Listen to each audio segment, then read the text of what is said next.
Hello everyone, मैं हूं किरण शाहपुरी और ये है आप लोगों के लिए कमिंग वीक का साप्ताहिक राशिफल। ये 21 नवंबर से लेकर 28 नवंबर तक की आपकी टैरो रीडिंग्स हैं, टैरो प्रेडिक्शंस हैं। और सबसे पहले, अगर अभी तक आपने इस चैनल को नहीं सब्सक्राइब किया तो प्लीज़ लाइक, शेयर और सब्सक्राइब करें। इसके साथ साथ अगर आप डेली टैरो रीडिंग में इंटरेस्टेड हैं तो आप मेरा इंस्टा पेज भी विज़िट कर सकते हैं, जिसका लिंक आपको नीचे डिस्क्रिप्शन बॉक्स में मिल जाएगा। और दूसरी बात, इस रीडिंग को आप किसी भी साइन के हिसाब से देख सकते हैं। Sun sign, moon sign, ascendant या फिर नाम के हिसाब से भी राशियां होती हैं, उसके अकॉर्डिंग भी आप इस रीडिंग को देख सकते हैं। और अगर आप मुझसे पूछेंगे तो मैं आपको यही कहूँगी कि जिस साइन को आप अभी तक फॉलो करते आ रहे हैं या फिर जिस साइन के हिसाब से आप अभी तक अपनी रीडिंग्स को देखते आ रहे हैं, सुनते आ रहे हैं, आप उसी साइन को फॉलो करें। तो चलिए जी, शुरू करते हैं कमिंग वीक का साप्ताहिक राशिफल। तो चलिए कैंसेरियंस, आप लोगों के लिए देखें कि कमिंग वीक क्या लेकर आ रहा है, क्या एनर्जीज हैं। तो आप लोगों के लिए प्रोफेशनल फ्रंट के लिए कार्ड्स हैं the empress, reverse and material harvest. और देखिए, एम्प्रेस का कार्ड टैरो में कहीं कंफर्ट की बात करता है, लग्जरी की बात करता है, कहीं रिवॉर्ड्स के मिलने की बात करता है, या मैं कह सकती हूँ कि पीछे जो भी आपने एफर्ट किया, जो भी आपने मेहनत करी, उसके पॉजिटिव रिजल्ट्स, पॉजिटिव आउटकम भी मिलने की बात करता है। और इस वीक ये कार्ड आप लोगों के लिए रिवर्स है, तो इन्हीं सब चीज़ों से रिलेटेड छोटे मोटे इश्यूज रह सकते हैं और सबके लिए देखिए थोड़ा थोड़ा सा डिफर भी रह सकता है। नीचे यहाँ पे मटेरियल हार्वेस्ट का कार्ड भी कहीं एक पॉजिटिव गेन, या फिर से मैं कहूँगी कि मॉनेटरी, पैसे से रिलेटेड, मटेरियलिस्टिक टैंजिबल चीज़ों से रिलेटेड गेन और फ़ायदा होने की बात करता है।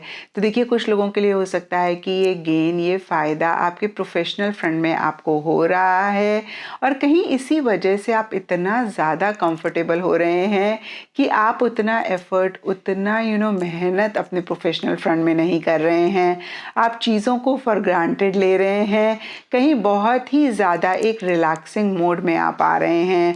और कुछ लोगों के लिए हो सकता है कि जिस तरीके से आप रिजल्ट्स चाहते हैं, आउटकम चाहते हैं, उस तरीके से आपको नहीं मिल रहे हैं, या फिर से देखिए आपको रिजल्ट, आउटकम मिल रहे हैं लेकिन आप उतना इंजॉय नहीं कर पा रहे हैं जिस तरीके से आप इंजॉय करना चाहते हैं।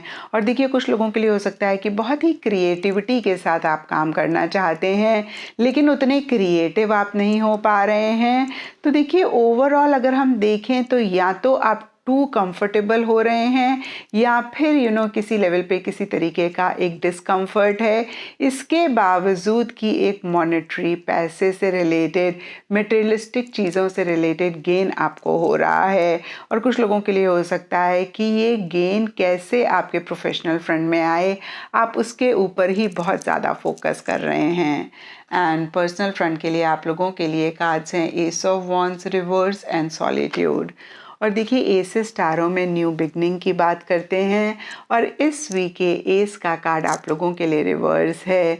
तो या तो देखिए किसी पर्सनल फ्रंट के एरिया में एक नई बिगनिंग, एक नई शुरुआत आप करना चाह रहे हैं लेकिन आप नहीं कर पा रहे हैं, या फिर ये नई शुरुआत नहीं हो रही है, या फिर कुछ लोगों के लिए हो सकता है कि कोई चीज़ एंड हो रही है। और देखिए, दोनों ही सिनेरियो में कहीं आपका एंथुजियाज़म, आपका एक्साइटमेंट लेवल मुझे लो दिख रहा है। आप उतने इनिशिएटिव्स, उतने एक्शन अपने गोल, अपने मकसद को पाने के लिए लेते हुए नहीं दिख रहे हैं। और नीचे देखिए, सॉलिट्यूड का कार्ड भी कहीं इन्हीं एनर्जीज़ को और ज़्यादा कंफर्म कर रहा है। आप एक बैक सीट ले रहे हैं, या मैं कह सकती हूँ कि आप चीज़ों से किसी लेवल पे विड्रॉ कर रहे हैं। आप एक अकेलापन या तो महसूस कर रहे हैं या फिर खुद के लिए एक अकेलापन चाह रहे हैं, जहाँ पे आप चीज़ों को और समझना चाहते हैं, और ज़्यादा अंडरस्टैंड करना चाहते हैं।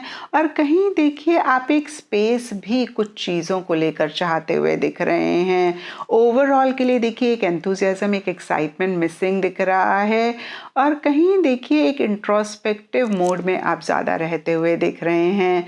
तो यहाँ पे मैं आपको यही कहूँगी कैंसेरियंस कि कभी कभी ये इंट्रोस्पेक्टिव मोड वाली एनर्जीज बहुत इंपॉर्टेंट होती हैं, क्योंकि जब हम आगे बढ़ते रहते हैं या फिर हम ओवर एक्टिव होते हैं तो हम मन में क्या फील कर रहे हैं, हम क्या चाहते हैं, वो हम नहीं समझ पाते हैं। और इस वीक कहीं देखिए आप पॉज लेते हुए दिख रहे हैं, कहीं आप चीज़ों को लेकर वैल्यूएट करते हुए दिख रहे हैं, और ये फिर से मैं कहूँगी बहुत ज़रूरी भी होता है, और ऐसा ही आप करते हुए भी दिख रहे हैं। एंड गाइडेंस है आप लोगों के लिए सीक द ट्रुथ का कार्ड है। तो ये कार्ड कहता है कि जो भी आप इस वीक करें, चाहे वो आपका प्रोफेशनल फ्रंट हो चाहे पर्सनल फ्रंट हो, आप सच को जाने बगैर या फिर रियलिटी से अपने आप को वाकिफ़ करे बगैर ना करें।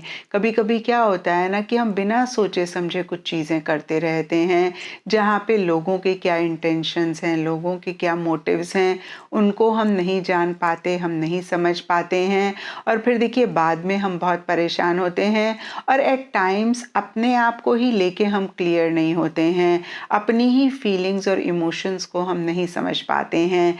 तो फिर से देखिए, सच को जानना, रियलिटी से वाकिफ होना, कोई भी बड़ा डिसीजन, कोई भी बड़ा काम करने से पहले इस वीक बहुत बहुत इम्पॉर्टेंट है।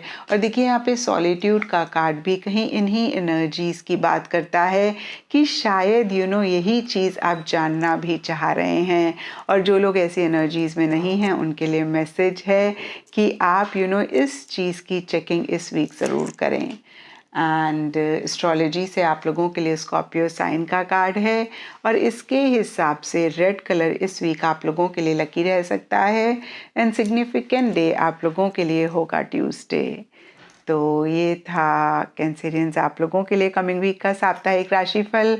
और नीचे मुझे कमेंट सेक्शन पे ज़रूर बताएं कि ये कितना आपके साथ रेजोनेट किया, कितना आप कनेक्ट कर पाए।